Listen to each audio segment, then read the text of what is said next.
Hello, hello, hello, and welcome back to Alice Talks Football, and welcome back to another live Manchester United news, transfer news, and update show where we're going to discuss all the latest news, particularly on Jadon Sancho, a few rumours of Zaire, Emery to Manchester United, and of course the latest on Bryan Mbeumo. Here we go. Could be expected today. More sources of information coming out and saying that we have reached an agreement with Brentford for Bryan Mbeumo. He's waiting for the green light for the medical. So there's lots to talk about in today's show, but a news story has just broke this second that Napoli are no longer in for Jadon Sancho. They've left the race for Jadon Sancho, and that is because Jadon Sancho is reportedly on the verge of joining Juventus. Reports coming out that Sancho has said yes to Juventus. He's set to accept or believed to accept or close to accepting terms with Juventus. And Manchester United look like they're finally going to be able to dump Jadon Sancho after this saga that has dragged on, trying to sell him for a while. He didn't go to Chelsea. We couldn't sell him last time. We could only do a loan. It looks like Manchester United, the saga should finally be over if we're to believe reports coming out of Italy. Napoli no longer in for Sancho. Fenerbahce wants him. I think he's using Fenerbahce to get the best deal out of Juventus, but a lot of Italian media suggested the nightmare for United is almost over. So we will talk about that. We're going to talk about, of course, the latest on Mbeumo, Zaire, Emery. But let's start by talking about the latest Jadon Sancho news. If you do enjoy today's video, feel free to hit that like button. And of course, subscribe down below if you're new, if you want to stay up to date on all the latest Manchester United news, transfer news, updates, and more. So, coming out of Italy, it was first said Jadon Sancho is very close to accepting the contract offer made by Juventus sporting director.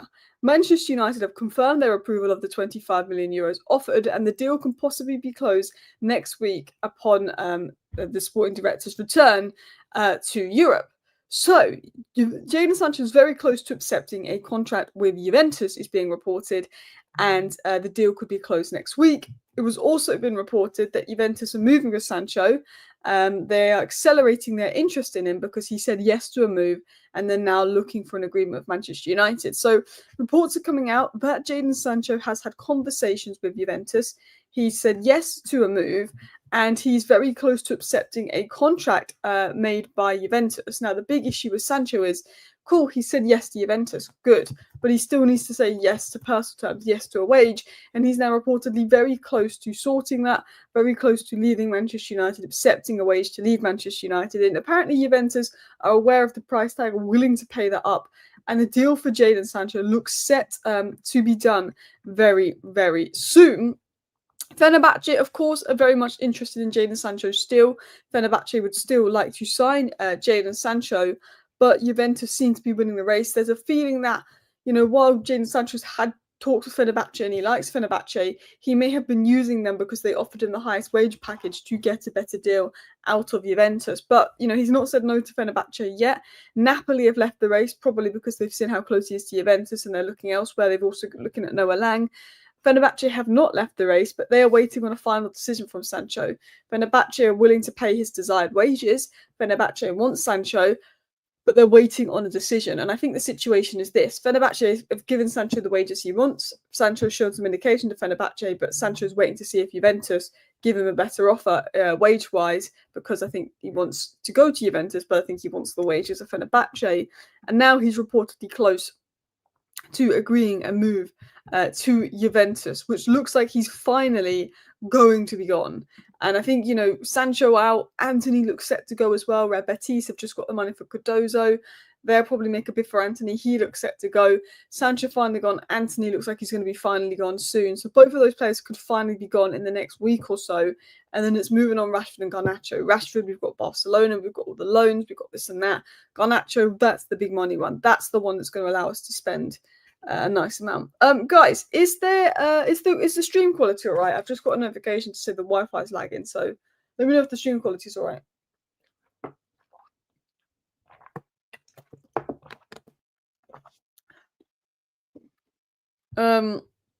Is the sources good? They're mixed. Because Italian media is very hit and miss. Sometimes these sources will say things and they're bang on the money, and they say it before Romano and Ornstein. Like with Amrabat, like with Hoyland, like with a few stories going about.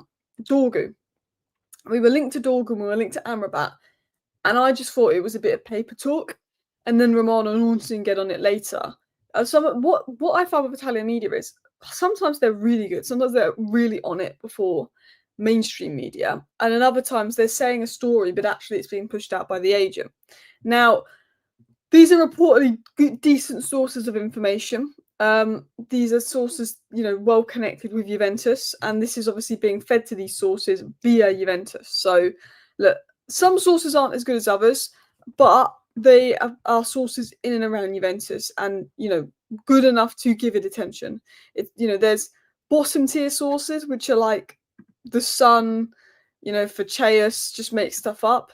These are ones that have good connections to the club and they're good enough to listen to it.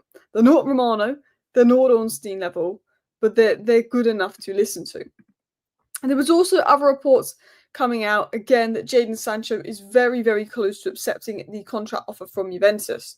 So obviously Sancho said yes to Juventus, and it's now being reported that he's very close to accepting a contract offer from Juventus, and then Juventus will pay up.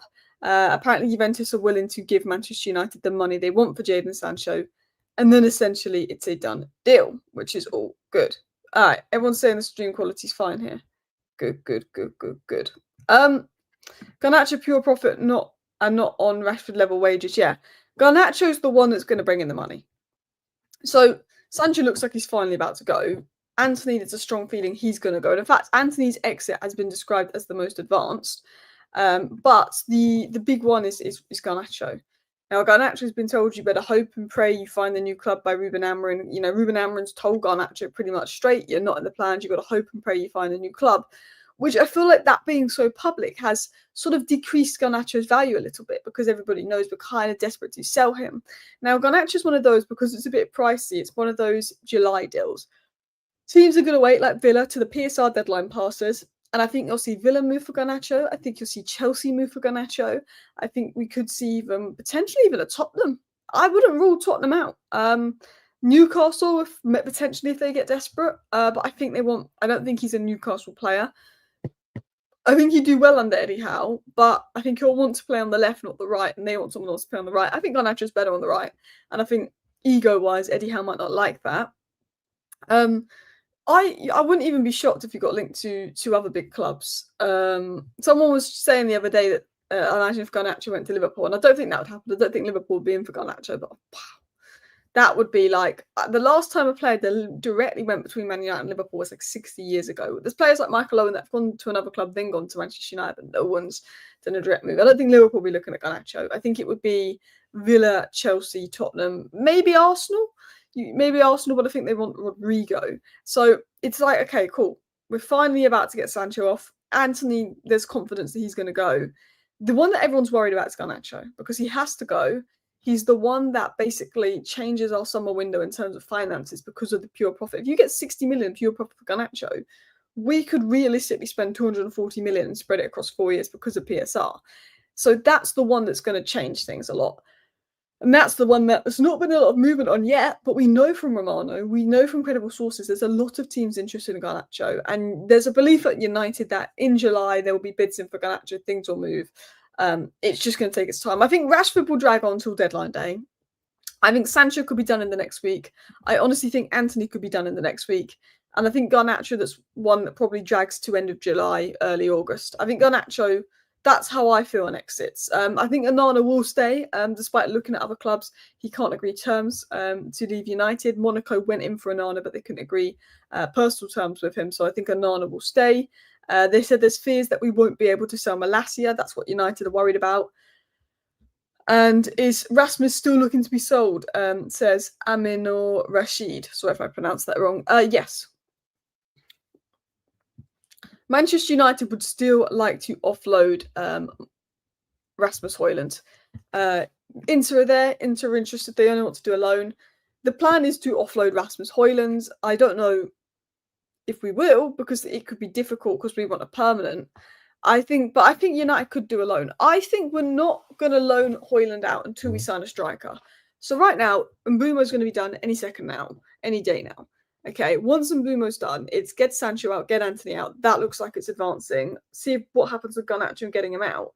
And then we'll probably move for a striker. We want a midfielder, we want a wing back, we know we want another keeper. We won't go for another keeper unless we lose another keeper. But what I think the situation is I think if, let's say, we sign Gyökeres, if we sign Gyökeres, I think we'd get to a point where we're willing to loan Højlund out. But we only want a permanent for Højlund because a permanent for Højlund gives us the funds to find a replacement.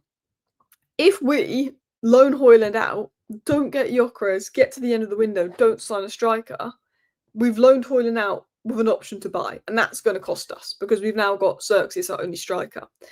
United want Højlund to go. United want to offload Højlund, but United don't want to be in a position where Xerxes is our only striker.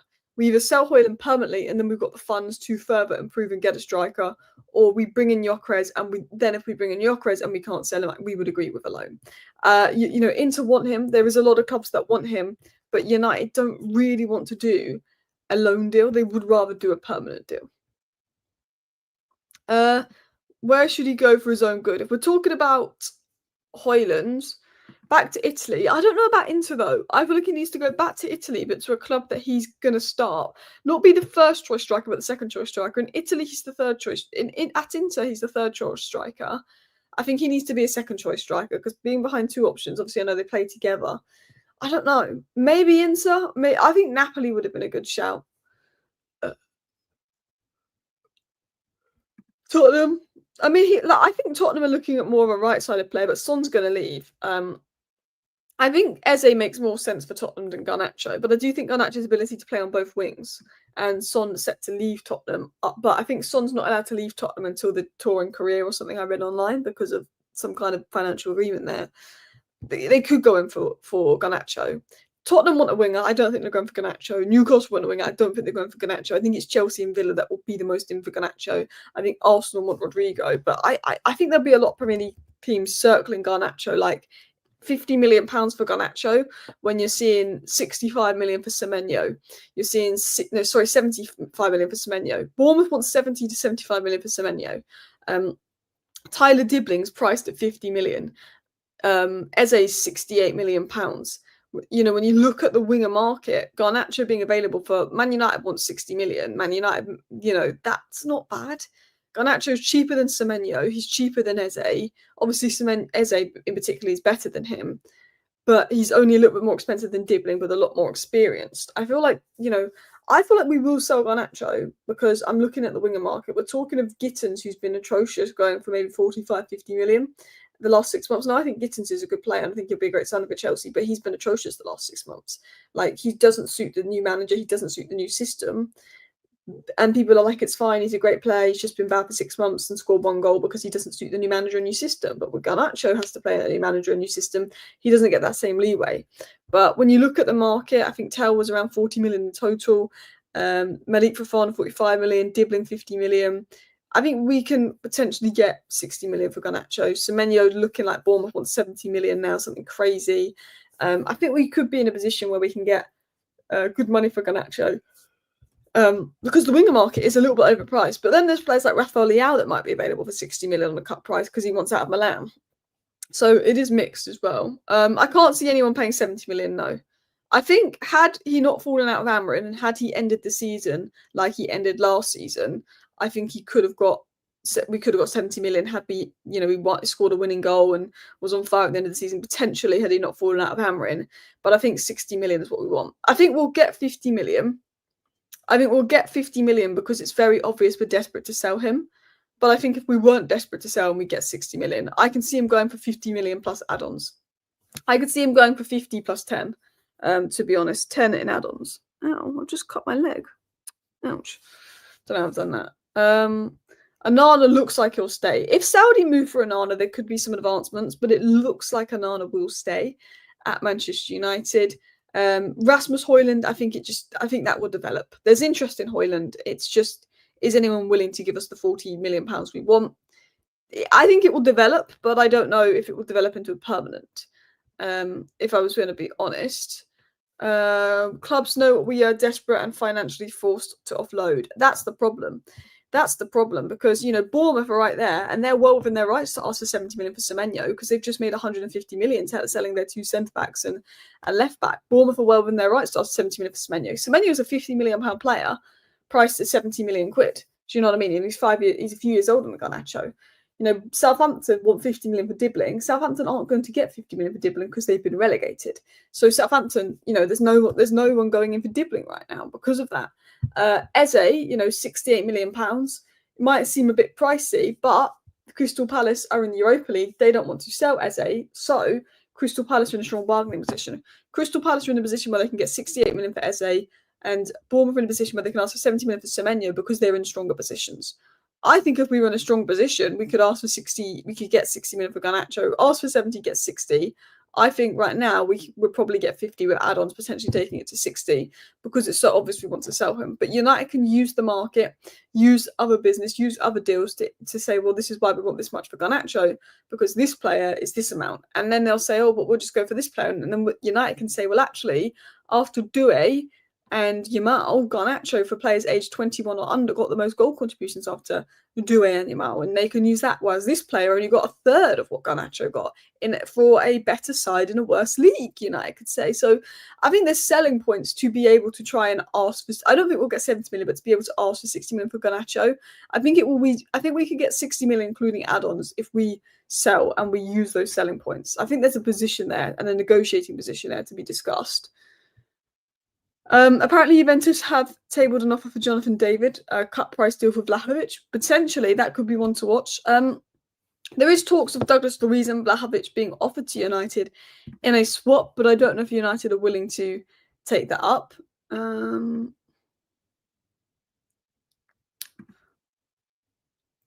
Douglas Luiz. What's the news on Douglas Luiz? It's not like super credible news on Douglas Luiz. Douglas Luiz is a player that obviously went to Juventus last year, hasn't been great at Juventus, being all honestly, and they're open to offloading him.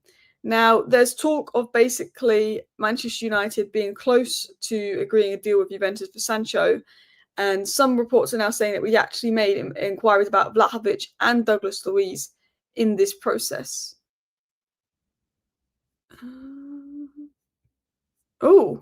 Apparently Newcastle have made a bid for João Pedro. Is that true? Let me see. I don't know.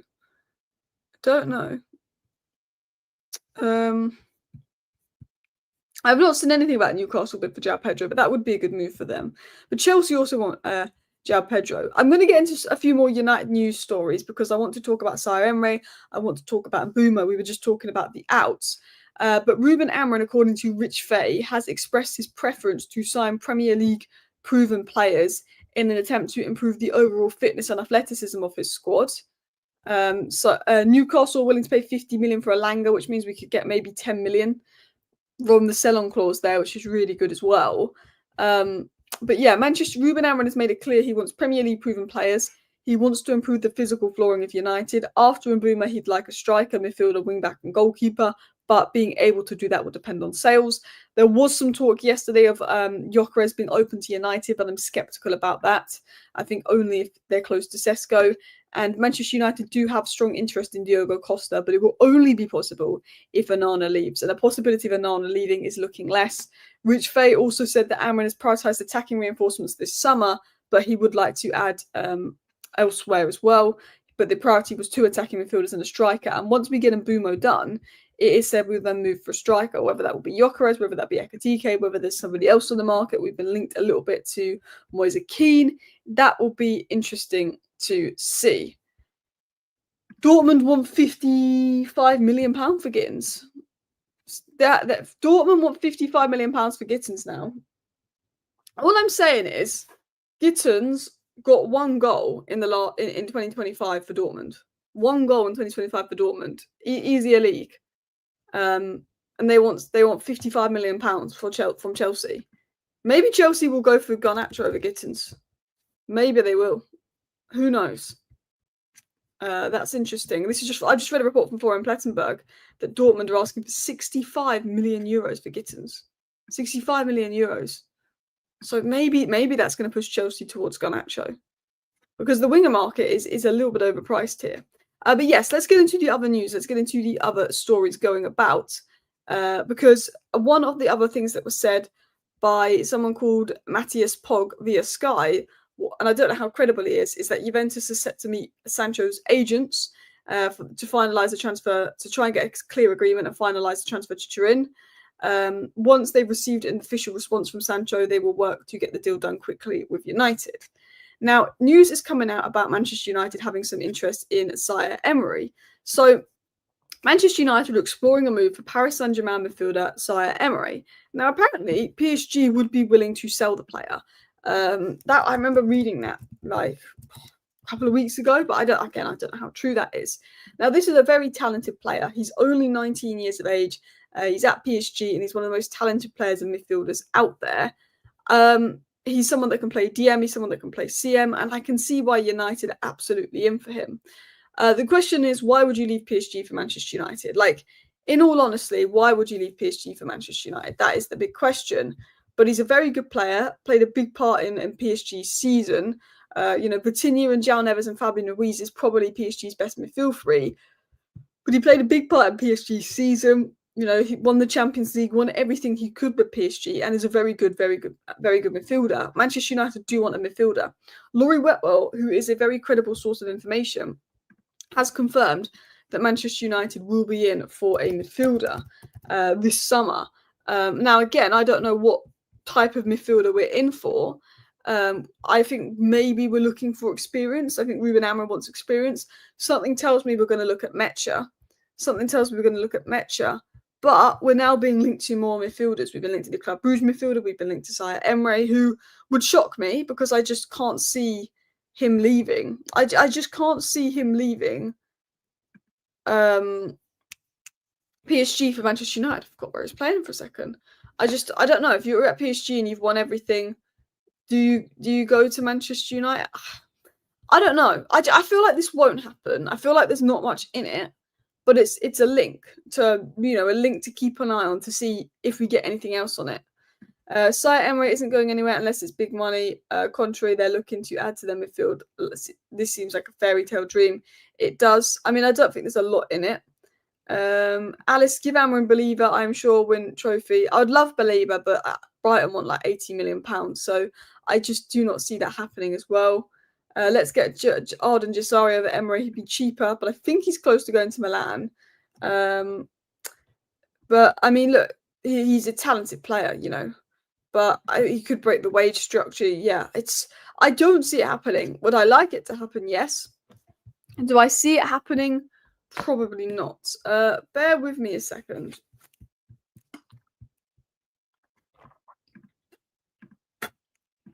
I'm trying to find something I read the other day, which was about midfielders. And if I can find it, I'll get it up. But I read something interesting the other day about Manchester United and the midfielders that they were looking at. But I can't seem to find it. Maybe it's here. No, it's not. Okay, I can't seem to find it. But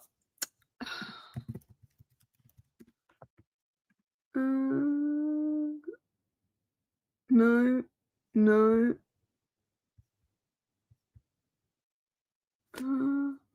Wait a sec. I can't find it. Laurie Whitwell said something about midfielders the other day, and I wanted to get it up, and I can't find it. But we are looking at midfielders, and there is some, positive indications around midfielders and stuff as well. I just, I don't know. But apparently, we want an Eriksen replacement. So, because Eriksen has gone, we want an athletic version of Eriksen. That's something that's been said. We'd like an Eriksen replacement to be added, but I can't find it. So anyway, that's annoying because that would have been good to see. I'll look at that. I'll try and find that ahead of my next stream in regards to midfielders.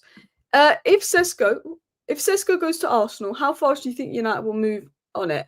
If we know Sancho and Anthony's sales are in the bag, if Anthony and Sancho sales are in the bag, which is looking a strong possibility right now, but it's Manchester United, things can look like it's going to happen and not happen. But with Sancho and Antony reportedly in the bag, I'd say we could potentially move for a striker. I think, let's say we get Mbeumo done today and we get a Sancho and Antony here we go tomorrow, which I don't think will happen. I don't think Sancho and Antony here we go will move that quick. But let's say that happens. I then think we'd be in a position where we could probably make a move for a striker, because you're looking at the wages you save as well. Like, even off Sancho and Antony, let's say we actually only, we get, 50 million for Sancho and Antony. A lot of that is obviously just paying off some of their fees already, but the wages saved. I'd say after Mbeumo, if you sell Sancho and Antony, you can move for a striker. I think it would be difficult if it's a expensive striker, but I think it's possible depending on the installments and structure of the deal. I think, yes, you could move for a striker. I think Garnacho's the sale. If we sell Garnacho, Rashford, Sancho, and Antony, we get 100 million nearly for Garnacho and Rashford, then we could bring in a goalkeeper, a midfielder, a wing back, and a striker. Garnacho and Rashford are the money makers. Sancho and Antony will help, but Garnacho and Rashford are the money makers. I honestly believe 100 million. If we got 100 million for Rashford and Garnacho, then we could do what we want to do. Because what Manchester United want to do after Mbeumo is sign a striker, sign a midfielder, sign a wing-back, sign a goalkeeper. Like, if you sell Rashford and Garnacho for 100 million, we could do that. I don't know if we will, but Antony and Sancho sales would help. It would help, for sure. I want to get into some updates on Mbeumo, actually. Because we could get the here we go for Bryan Mbeumo today, which would be big, which would be massive. Hopefully we do. So, computer froze there. So let me get into the latest on Mbeumo. But Fabrizio Romano has said that United are now confident to get Mbeumo done after progress. Mbeumo's pushing for a dream move to United. So even though some reliable reports have come out and said there's been an agreement between Manchester United and Brentford for Mbeumo, Romano has not said anything about an agreement. But Romano is saying United are confident, they're pushing, they think this deal could be done. Romano is suggesting that United have some strong confidence that a deal can be done in regards to Mbeumo. But what's just come out in the last hour is from Rich Fay, who again is adding to what Sully said about Manchester United potentially finding an agreement, which is big news here. And I just think we're going to get the here we go today. I have a feeling. Manchester United have reached a basic agreement to sign Bryan Mbeumo from Brentford. United happy to pay a 60 million base fee for the forward, with add-ons set to take the overall package towards roughly 65 million. Like, for me, I feel like surely if we've got this many credible outlets talking about a basic agreement being reached, it's just some final details, then a here we go. So I think we could get a here we go very soon, because this isn't like unreliable sources. This is reliable sources. There was reports about Casemiro being close to Al Nassr, but I think it was just fake news. I think there was a few Saudi sources saying it's close to Al Nassr, but I don't think there's much in that. The problem is, like, with new sources, you just don't know how good they are. Like, with the British sources and the Manchester United sources, we know how good they are. We know who's good, we know who's not good. But with the Saudi, Italian media, Portuguese media, you have to try and figure out which ones are good and which ones are not good. But Mbeumo is very close. Mbeumo's very close. Also, guys, you've got to remember the sell-on clauses. We could get around 8 million in pure profit for Alvaro when he goes to Madrid. We could be getting up to 10 million for Alanga if he goes to Newcastle. Maxi Olale, you could bring in an extra 2 million with the sell-on clause on him. So we've also maybe potentially getting around over 20 million in sell-on clauses. And if Greenwood goes, that's the big one.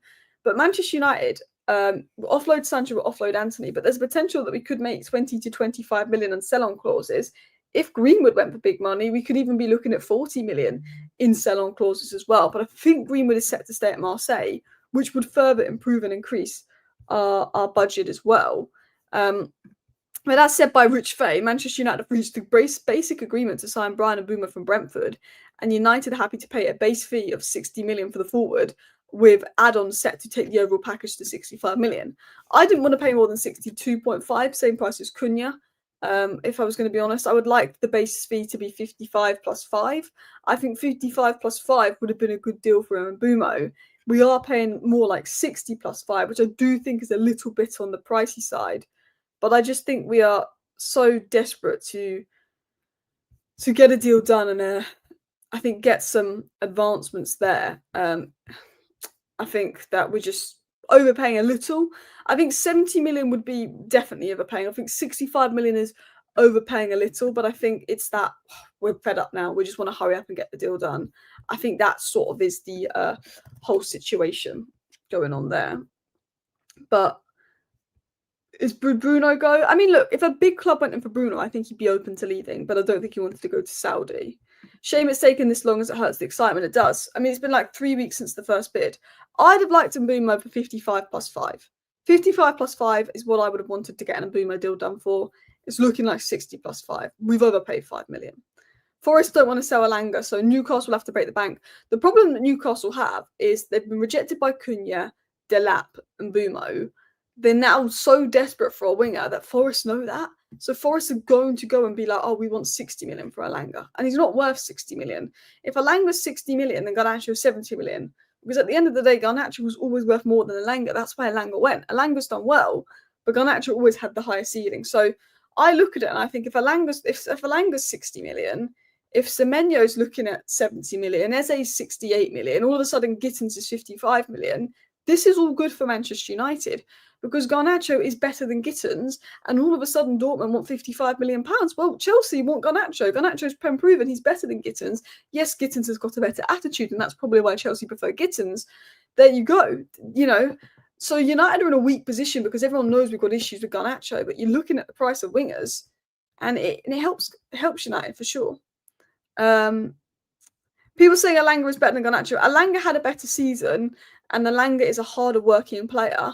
But if we're talking ceiling, then Garnacho has a higher ceiling than Alanga. Alanga is better right now. Alanga had the better season. Alanga is 3 years older than Garnacho. People forget Alanga is 3 years older than Garnacho. He's had the better season. He's had the better ceiling. But Garnacho was better at Manchester United. Alanga took longer to develop.